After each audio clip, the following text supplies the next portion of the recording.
tell them about Christ, and they ain't trying to feel it. When I add Christ like, they say that I'm the realest. But if I'm just a duplicate, then who it is I'm trying to be is really who they dig, and they just trying to fight the feeling. Racism, now I'm claiming it's the white religion. Scarred by slavery and all the whites that did it.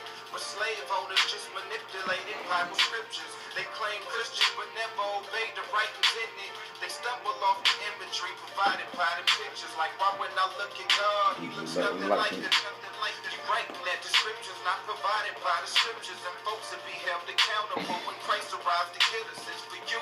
I'm just trying to help you make the right decision. There's only one God, ain't no black or white religion.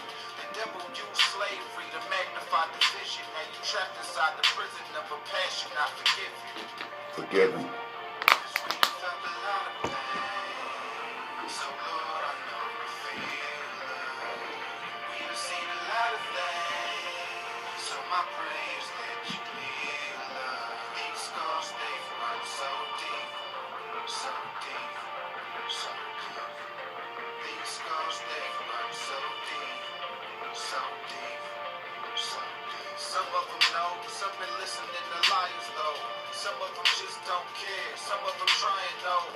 Without faith in you, what do they rely upon? To keep them righteous on the same streets that God is dying on. Doctrine of the devils, survival of the fittest. Cause all I see in meaning is survival of the wicked. It's like you play a game and somebody starts cheating you. You feel the only way to beat them is become a cheater too. They call it being tough, it's really being weak. Switching teams out of fear that you see defeat. That's like a grip in a room with 100 bloods, giving the option of either dying or becoming one. Homie, I know it cause I did it. I hustle cause I fear my way of living. If I didn't, I'm familiar with the prison of the mind, but in him is no fear. Lord, save those who don't have an ear, don't hear. Please, cause we done felt a lot of pain. Good afternoon, Facebook. So Lord, I know you feel. We pray, hope everybody's having a blessed day today. Praying that each one of you are in good health and perfect peace today. We're thanking each and every one of you for taking time out your busy schedule to join us today. We're really excited about this word that we have on today. As we always say, we normally like to come to you on the Sabbath, but due to circumstances beyond my control, things, other obligations, we were not able to do that. But we wanted to continue this series of the awakening, so we wanted to come to you today. And we're so honored to come to you today. We give all praises to the Most High, in the name of Christ, the Holy Spirit. And we salute each and every one of you today that is on with us today. We thank you once again for taking time out your busy schedule. As today, we're not going to be before you long today. We do have a word of encouragement today. This is week 6 of the awakening, and we had started out with the first week saying that it was time to open your eyes, and in the second week we talked about the fact that it was time to be able to look past what your eyes can see. And then on the third week, we told you that it was time for you to choose a side. You can no longer ride the fence, because we encourage you the fact that the Most High said that He'd rather you be hot or cold, because if you're lukewarm, He will spew you out of His mouth. So we wanted to encourage you that it was time to choose a side. And in the fourth week, we began the lesson, chosen, but unaware of it. We did those week 4 and week 5. I was chosen but unaware of it. And so if you haven't had an opportunity to view those videos, we've already placed them in the box. So if after the lesson today, you have an opportunity to go back and watch those videos in their entirety. Now, on the outset, before we begin today, I just want to reestablish the purpose of the awakening, these teachings that we're doing each weekend. And it's to the awakening of our people, the so-called black man, the so-called African-American man that's in this country. We originally started out in week back in February, where we did the series Recapturing Our Identity. But we felt the need to come back and make this an actual part of Liberation 2017, where we come to you each weekend and do the awakening of our people. So in week 4 and 5, we discovered that we were of the tribe of Israel. We have not given you specifics of tribes yet. We're going to do all those things in the later weeks to come. But we had to get you to an understanding of that you were chosen, even though you may be currently unaware that you are chosen people of the Most High. But today, we want to go, staying on the same path of the awakening, we want to go into a word of encouragement. Because when you see the so-called black man, when you see the so-called African-American man in this country, it looks as if there is no hope. You know, we came from the slave fields, from the plantations, into Jim Crow, into segregation, and into this country, and to all the different factors and things that has happened over time. And many people say, well, the church has always been here. So why is the Bible and Christ the answer now, when the church has always been here? And to answer that question, even though there were buildings here and there were Christians here, the Most High has not always been here in every area. And followers of Christ have not always been here, even though we had a church on every corner. So in order to get back to who we really were, we had to go back and reestablish ourselves in the Bible, the faith of the true Israelites of the Bible, of the God of Abraham, Isaac, and Jacob. And this is what we have gotten away from. So today, we want to give you a word of encouragement so that regardless of how it looks, regardless of how it may seem with the so-called black man, with the so-called African-American man in this country, regardless of how, we were just talking about before we came on today, that some young people were shot up once again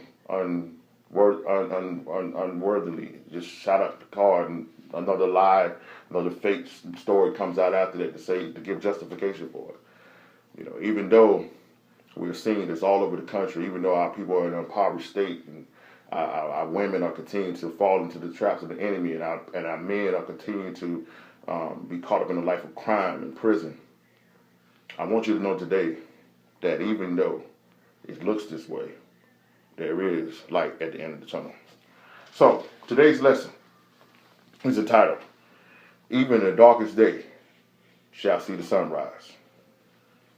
Even the darkest day shall see the sunrise. Now, go with me in your Bibles to Luke, the 23rd chapter.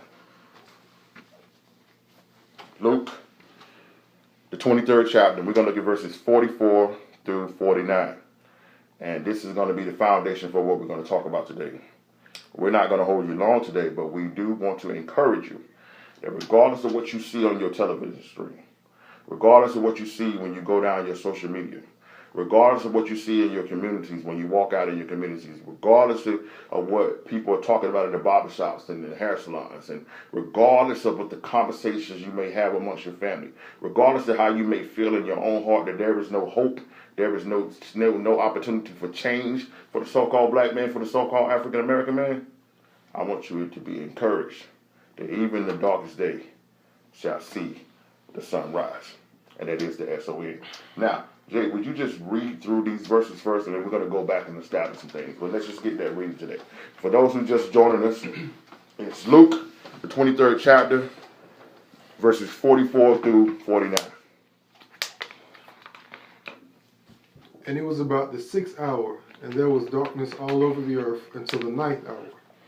And the sun was darkened, and the veil of the temple was rent in the midst.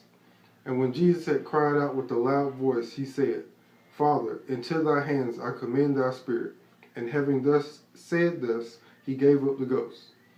Now when the centurion saw what was done, he glorified God, saying, Surely. No, sorry, I gave you the wrong verses in there.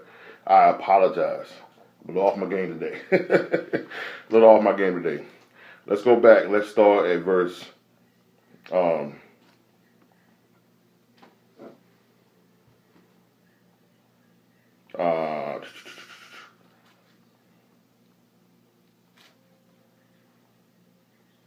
Verse 35. Yeah, start at verse 35. We're going to read that down to 43. I do apologize for you. Verses 35 through 43 is going to be the foundation scripture for the day. Luke 23, verse 35 through 43. And the people stood beholding, and the rulers also with them derided him, saying, He saved others, let him save himself, if he be Christ, the chosen of God. And the soldiers also mocked him, coming to him and offering him vinegar, and saying, If thou be the King of the Jews, save thyself. And the superscription also was written over him in letters of Greek, Latin, and Hebrew, This is the King of the Jews.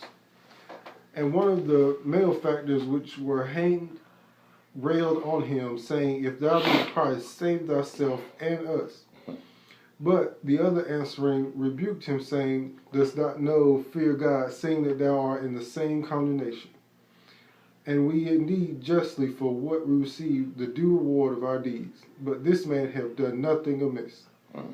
And he said unto Jesus, Lord, remember me when thou comest in thy kingdom. And Jesus said unto him, Verily I say unto thee, today shalt thou be with me in paradise. If you just joined us today, today's title lesson title is, Even the darkest days shall see the sunrise.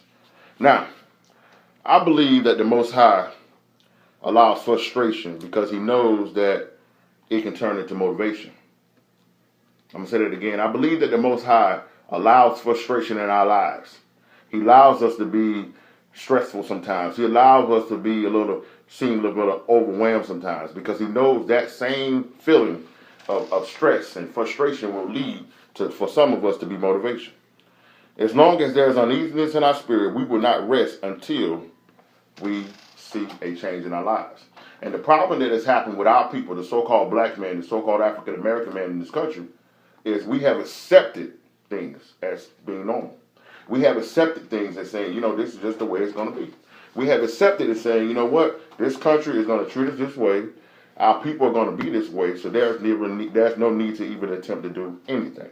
But I want to get you to understand today that if you respond properly to being uncomfortable today, it will lead to having it comfortable tomorrow. But see, the problem is that what happens is when we're under attack and when we go through these certain situations, we don't respond properly. We respond, we want to go out and we want to protest, and we want to go out and we want to fight a cop, and we want to go out and vandalize and riot in our communities. And we respond the wrong way, which brings back more attack to us, and then they use that for justification to do what they wanted to do the whole time. So we have to respond properly, and the proper way to do things is with the Most High. Now, read verse 39.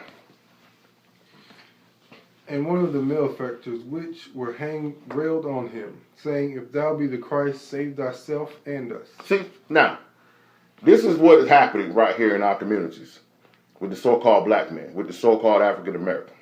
Because what happens many times is when people come and say, you know what, they see somebody that's talking about change and talking about doing things different.